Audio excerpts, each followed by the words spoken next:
وادی رضا کی کوہ ہمالا رضا کا گئے اور جس سمت دیکھیے وہ علاقہ رضا کا گئے. بسم اللہ الرحمن الرحیم. الحمد للہ رب العالمین والصلاة والسلام علی سید المرسلین وعلی آلہ واصحابہ اجمعین.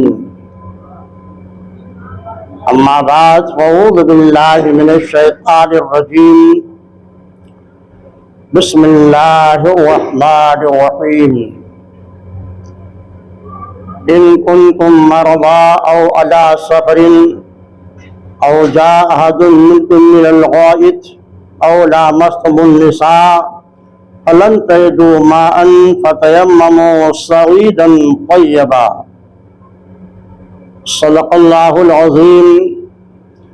وبلغنا رسوله النبي الامین الکریم ونحن على ذلك لمن الشاہدین والشاکرین والحمد للہ رب العالمین.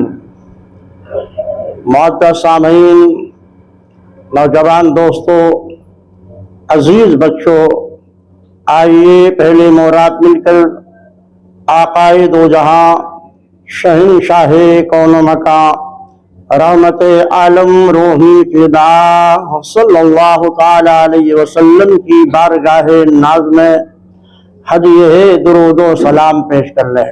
اللہم صلی علی سیدنا و نبینا مولانا محمد کما تحب ترضا بان تصلی علیہ صلاۃ و سلام علیک یا رسول اللہ صلی اللہ تعالی علیہ وسلم.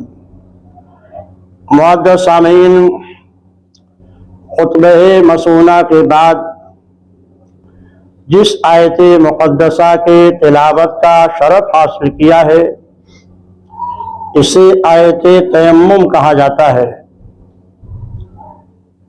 سخت ٹھنڈک کے موقع پر تیمم کی ضرورت اس وقت پڑا کرتی ہے جب پانی کے استعمال میں کسی عضو کے شل ہونے کا خوف ہو، بیماری کے بڑھ جانے کا ڈر ہو،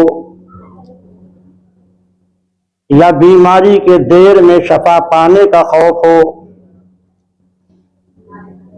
طبیب حاذق نے کہہ دیا ہے کہ اگر پانی کا استعمال کرو گے تو تمہیں یہ زبردست نقصان ہو سکتا ہے کہ تمہارے ہاتھ شل ہو جائیں گے یا تمہارے پاؤں شل ہو جائیں گے.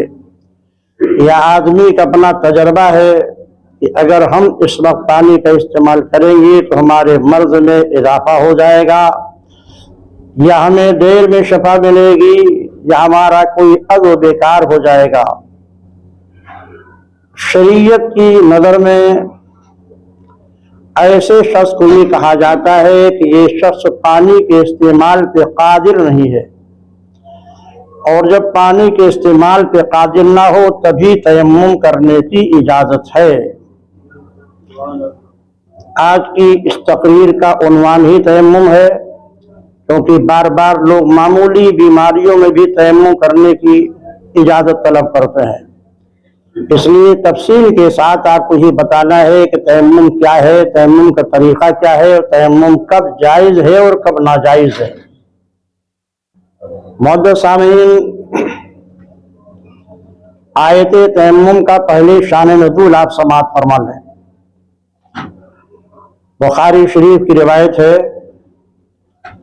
سرکار دو عالم صلی اللہ علیہ وسلم کی آیت کریمہ تھی کہ جب آپ سفر فرمایا کرتے تھے کسی غزوے وغیرہ میں تو آپ ازواج مطہرات میں قرعہ ڈالا کرتے تھے، اور جس بیوی کا نام نکلتا تھا حضور سفر میں انہی کو لے کے جایا کرتے تھے. اس غزوے میں حضرت عائشہ رضی اللہ تعالیٰ عنہ آپ کے ساتھ سفر میں تھی. غزوے سے واپسی کے بعد ایک مقام تھا، مقام بیدا، یا اسے ذات الجیش بھی کہا جاتا ہے. حدیث میں دونوں الفاظ آئے ہیں. بیدا کے مقام پر یا ذات الجیش کے مقام پر جب یہ لشکر پہنچا، رات کا وقت تھا، عموماً وہاں جو سفر کیا جاتا تھا یا تو صبح کے وقت اور یا راتوں میں، اس لیے کہ عرب کی گرمی بہت مشہور ہے۔ عام طور سے راتوں میں سفر ہوتا تھا۔ ذات الجیش یا بیضا کے مقام پر یہ لشکر جب پہنچا تو حضرت عائشہ رضی اللہ تعالی عنہ کا ہاتھ ٹوٹ کے گر گیا۔ بالوی راستہ تھا، اس کا خطرہ تھا کہ لشکر اگر چلتا رہے گا تو پاؤں کے نیچے کہیں بھی وہ ہار دب کے گم ہو سکتا ہے۔ اس لیے سرکار دو عالم صلی اللہ علیہ وسلم نے پورے لشکر کو وہیں پر ٹھہر جانے کا حکم نہ دیا۔ لشکر ٹھہر گیا۔ حضور اقدس صلی اللہ علیہ وسلم حضرت سیدہ عائشہ کے ران پر اپنا سر رکھ کر آرام فرمانے لگے، یہاں تک کہ رات ختم ہوئی۔ صبح نماز فجر کا وقت آیا،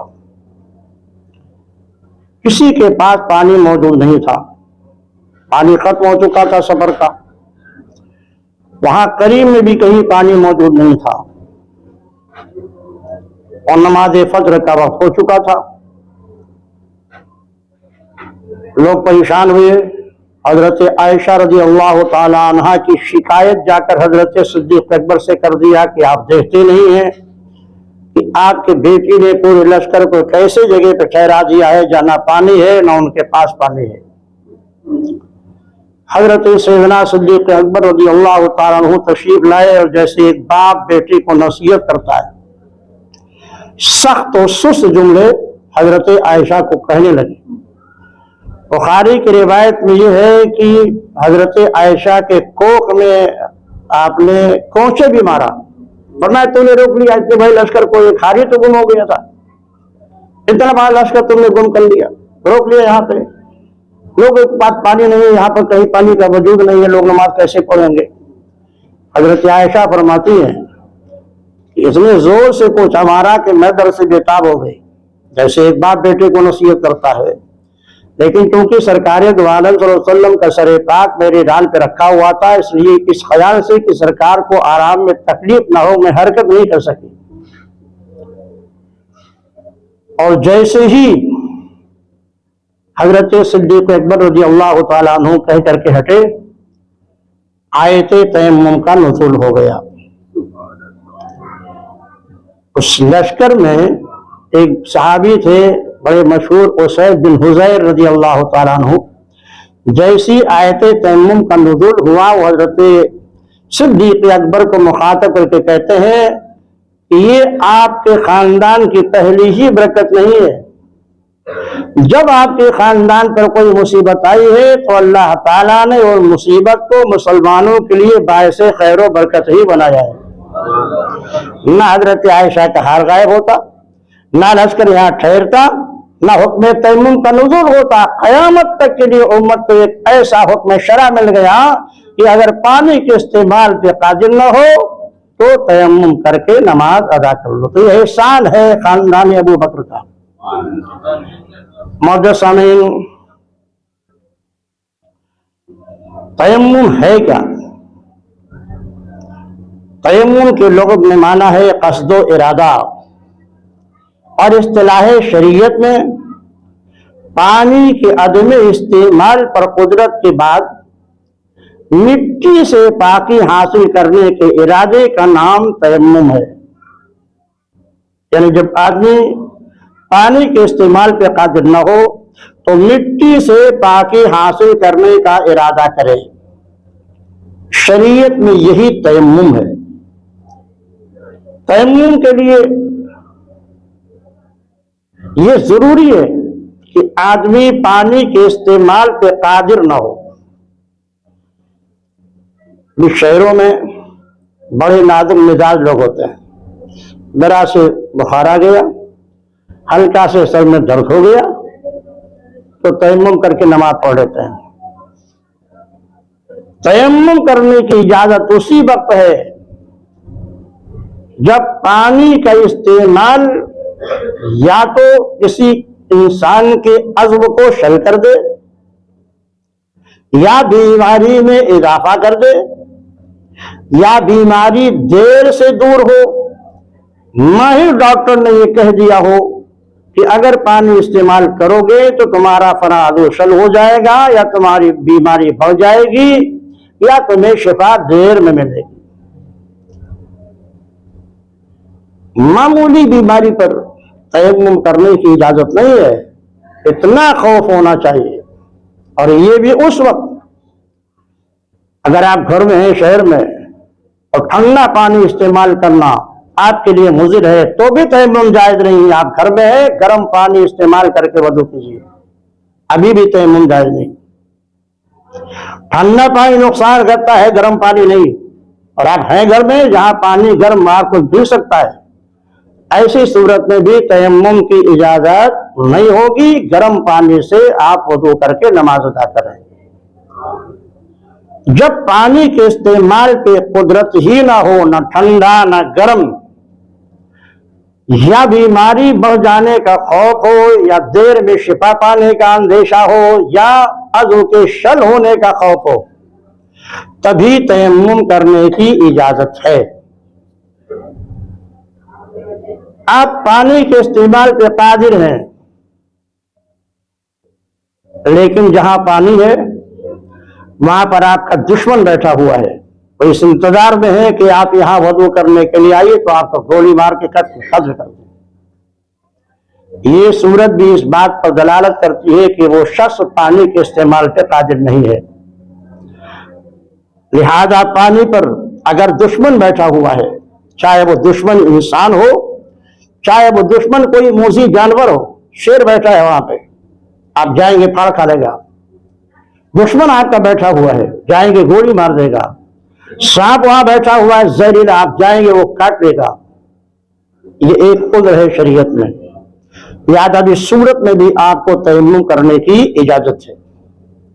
عورت ہے، کنویں پر یا چشمے پر ایک ایسا اوباش بدتمیز لڑکا بیٹھا ہوا ہے کہ اگر یہ جائے گی تو اس کی آبرو خطرے میں پہنچ جائے گی۔ مومن کی آبرو اس کے جان سے بھی زیادہ عزیز ہے، اس لیے جب جان کے خطرے کی صورت میں شریعت مطہرہ نے تیمم کی اجازت دی ہے، آبرو کے خطرے پہ بھی اگر ظن غالب یا یقین ہے تو اس وقت عورت کو تیمم کرنے کی اجازت ہوگی۔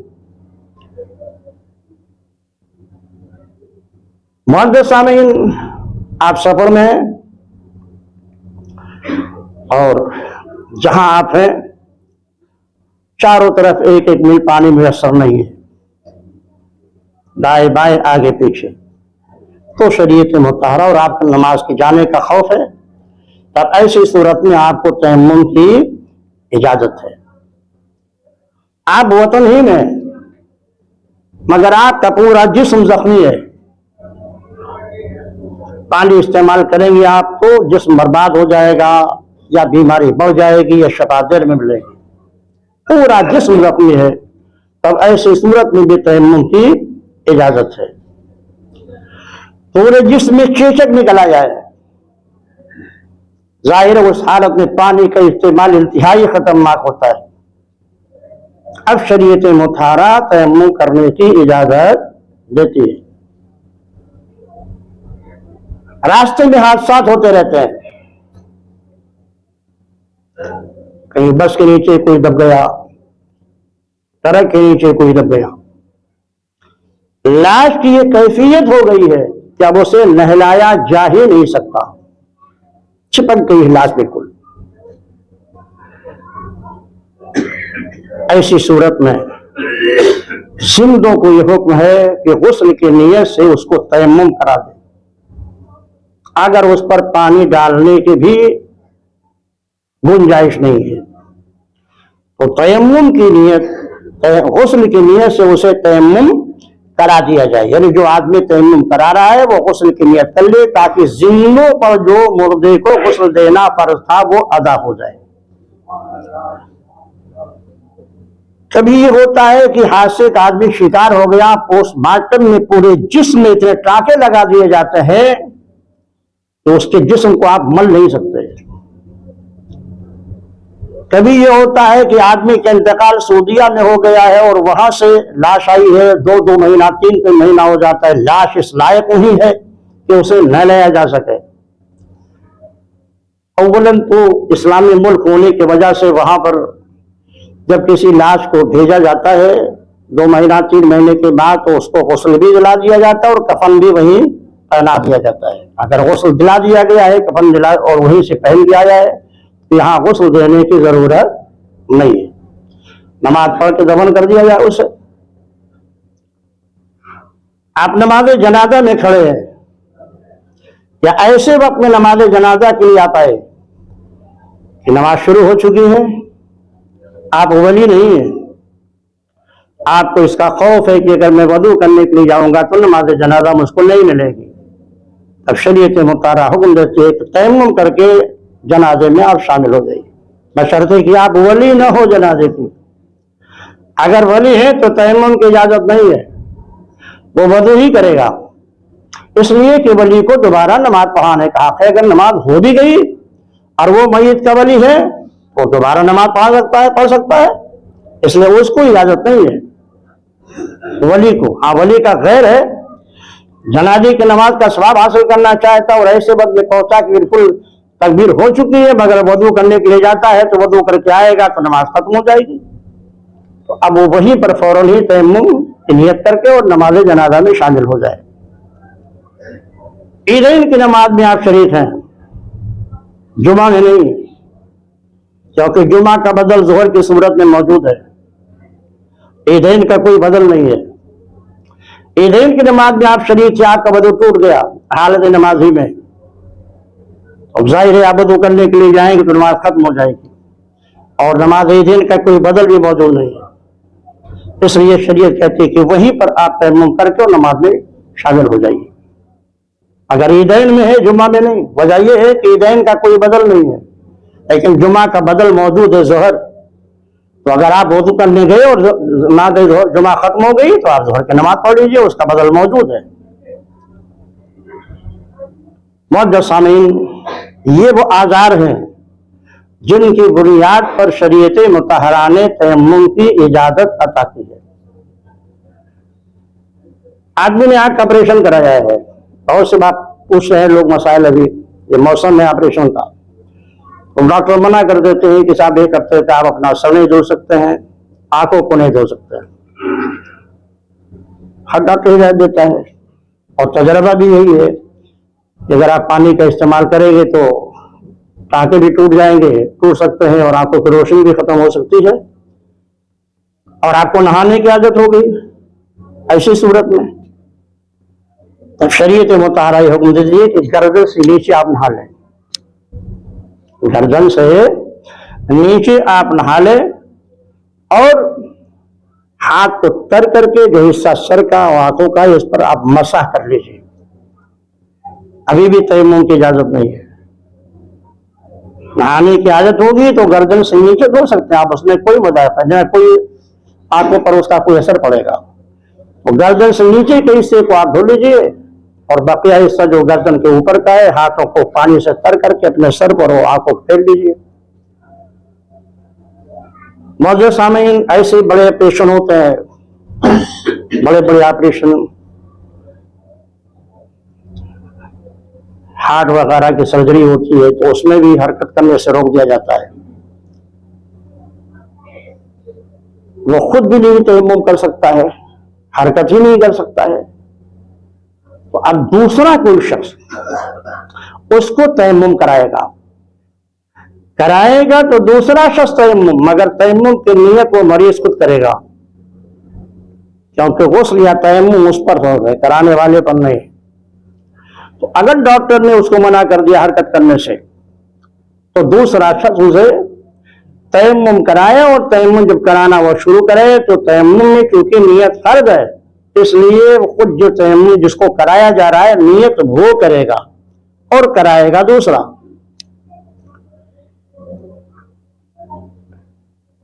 مخنث آپ سمجھتے ہیں جسے ہجڑا کہا جاتا ہے، 3 طرح کے ہوتے ہیں مخنث۔ ایک وہ ہے جس میں مردوں کی علامتیں غالب رہتی ہیں،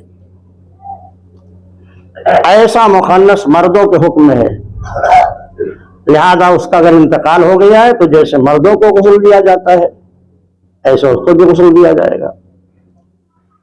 ایک وہ ہے جو عورت کے حکم میں ہے، جس میں عورتوں کے علامات غالب ہیں، وہ عورتوں کے حکم میں ہے، اس سے عورتیں غسل وغیرہ دلائیں گی جیسے عورت کو غسل دیا جاتا ہے۔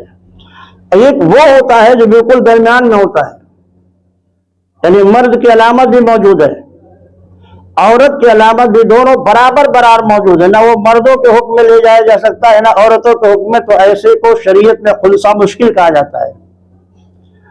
اگر خنثی مشکل کا انتقال ہو گیا تو اسے غسل دیا ہی نہیں جائے گا۔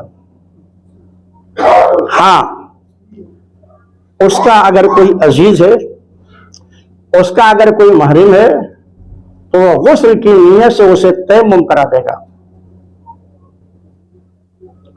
کوئی عزیز اس کا دنیا میں موجود نہیں ہے، کوئی محرم اس کا موجود نہیں ہے اسے تیمم کرا سکے، تو اجنبی آدمی اپنے دونوں ہاتھوں میں کپڑا لپیٹ کر پھر غسل کی نیت سے اس کو تیمم کرا دے گا۔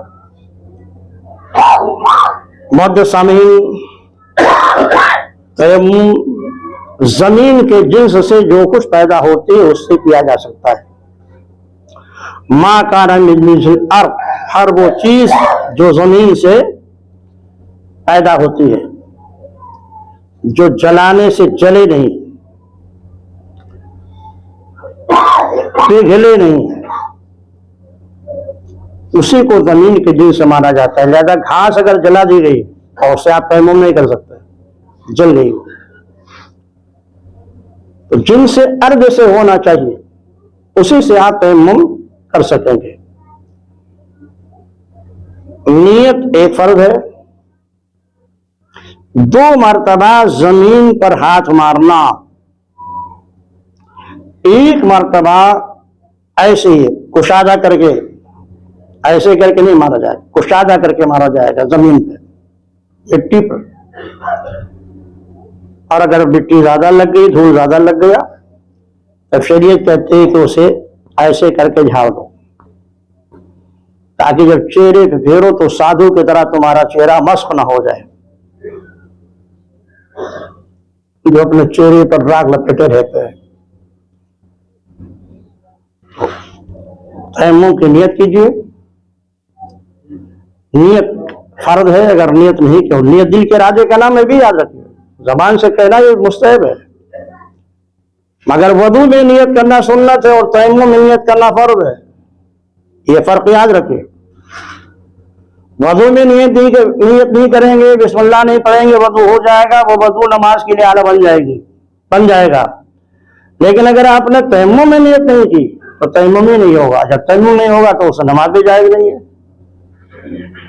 تو تیمم میں نیت کرنا فرض ہے، پہلے آپ نیت کیجئے، پھر دونوں ہاتھوں کے انگلیوں کو ایسے پھیلائیے، مٹی پہ مار کر کے ایسے ہی رگڑ بھی دیجیے، زیادہ لگ گیا تو اس کو ایسے جھاڑ دیجیے، پھر بالوں کے اگنے کی جگہ سے لے کر داڑھی تک، کانوں کے اس لو سے لے کر اس لو تک، یہاں تک کہ داڑھی اور مونچھ اور بھاؤں پر بھی ہاتھ آپ کا پھرنا چاہیے، کوئی حصہ ہاتھ پھیرنے سے رہ نہ جائے چہرے پر۔ پھر دوبارہ ماریے، اور دوبارہ مارنے کے بعد پھر جھاڑ دیجیے، اور یہاں انگلیوں سے شروع کیجیے، ایسے ہی لائیے اور پھر ایسے لے جا کر کے انگلیوں کا خلال کیجیے، ادھر اور ادھر گھمانے کے بعد انگلیوں کا ایسے ہی، اگر آپ انگوٹھی پہنے ہیں اور اسی کے اوپر سے تیمم کر لیا تو تیمم نہیں ہوگا، اور چھلا پہنے ہیں اسی کے اوپر سے تیمم کر لیا تو تیمم نہیں ہوگا، اتار کر کے اس کو اس طرح کی ایک دم جیسے پانی پہنچانا ضروری تھا ایسے ہی مٹی پہنچانا بھی ضروری ہے۔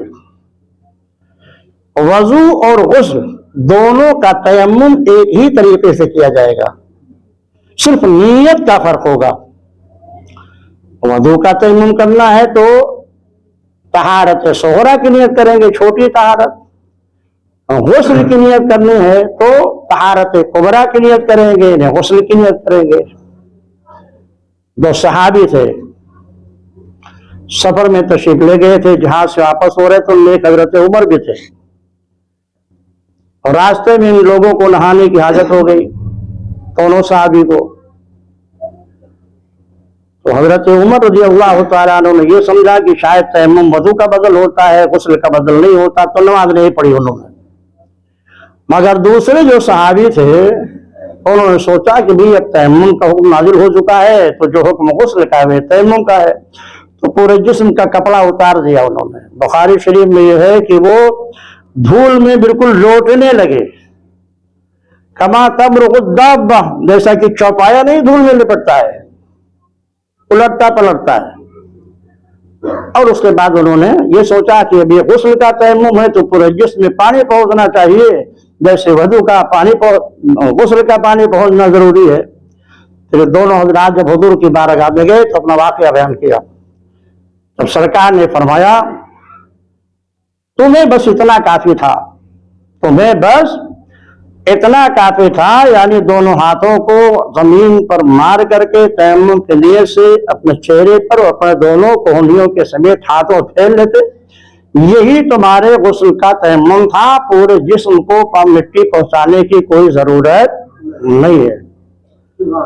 تو عزیزان محترم، ٹھنڈک ضرور ہے اور بڑھے گی، اس لیے میں اپنے بزرگوں سے گزارش کروں گا کہ آپ کے تیمم کے مسائل پڑھ لیے اور آپ گھروں میں رہتے ہیں، اگر آپ کو ٹھنڈا پانی نقصان کرتا ہے تو گھروں میں گرم پانی میسر ہے، اور اس سے آپ وضو کر کے نماز پڑھیے۔ تیمم اسی وقت کر سکیں گے آپ جب یا تو آپ کا تجربہ ہو کہ ہم اگر پانی استعمال کریں گے تو ہمارا مرض بڑھ جائے گا، یا ہمارے ڈاکٹر نے کہہ دیا ہو، یا ہمارے ڈاکٹر نے کہہ دیا ہو بیماری بڑھ جائے گی، دیر میں سو پائے گے، یا ہاتھ پاؤں شل ہو جائے گا، تبھی تیمم کی اجازت ہے، یا جان کا خوف ہو تب۔ معمولی بیماری میں تیمم کی اجازت نہیں ہے۔ پروردگار عالم ہمارے ان جملوں کو قبول فرمائے، ہمارے اور آپ سب کے لیے باعث نجات بنائے، جن حضرات کی سنت باقی ادا